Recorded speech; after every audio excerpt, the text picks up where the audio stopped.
Agar siz shahar markazidan quruq yer olib, o'zim xohishimdek qilib imorat ko'taraman deb niyat qilgan bo'lsangiz, ushbu video aynan siz uchun bo'ladi. Bugun sizlarga men 4,5 sotixlik kompaktni joyini ko'rsataman. Hovlisi ham bor, yer hisobida ham olsak bo'ladi. Ko'rishdan oldin bitta tashqarisini ko'rsatamiz. Buni qaranglar, qani zilyon zonalari bor bu yerda. Ko'chamiz juda ham chiroyli, asfalt keng. Suv, gaz, svet endi bilasizlar, markazda bo'lgandan keyin hamma narsa 24 soat bor. Xo'p, darvozaxona, kirish qismimiz bo'ladi va bu tomonda yerimizni shundoq mana shuni ko'rsatamiz. Basseyni ham bor ekan. Olgan odam bu imoratni buzib tashlab boshqalardan ko'tarish mumkin yoki aksincha o'zini qayta ta'mir qilib kirib yashasa ham bo'ladi. Endi xonalarni ko'rsatishga harakat qilaman, marhamat. Bugungi manzilimiz, demak, Manresa hududi bo'ladi. Manresa restorani atrofida bo'lyapti. Kirganimizda mana bunaqa holda mana bu tomonimizda oshxona joylashgan. Uy biroz eski, lekin yaxshi proyektda qurilgan uylardan biri. Hozirgi kunda uyda hech kim yashamaydi, biroz betartib. Va bu tomonda sanuzelni birdaniga ko'rib ketamiz. Sanuzellarimiz ham mana normal holatda turibdi.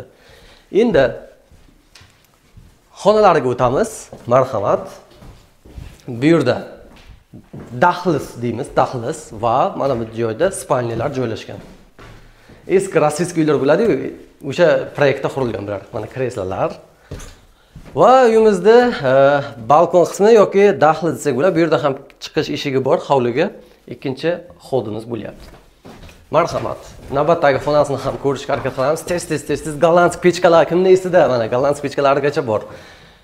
Xo'p, bu yoqda yana bitta uyimizda yotoqxonasi bo'ladi.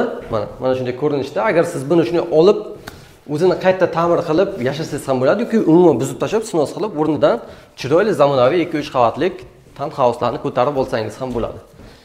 Mana shu bugungi uyimiz. Do'stlar, demak, Gagarin ko'chasi ham bu yerga mo'ljal bo'ladi. Gagarindan kirib ketsak ham bo'ladi. Bu yog'i Manresa Selxoz instituti oldidan ham kirib ketsak bo'ladi. 4,5 sotix kadastr hujjatlari bor. Narxi 140 ming edi, narxi endi tushdi. Oxirgi narxi 135 ming dollar. Yana savdosi yo'q ekan.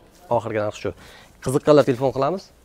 Yer so'rab yurganlarga bemalol jo'nab qo'yamiz. Hammaga rahmat, sog' va salomat bo'ling.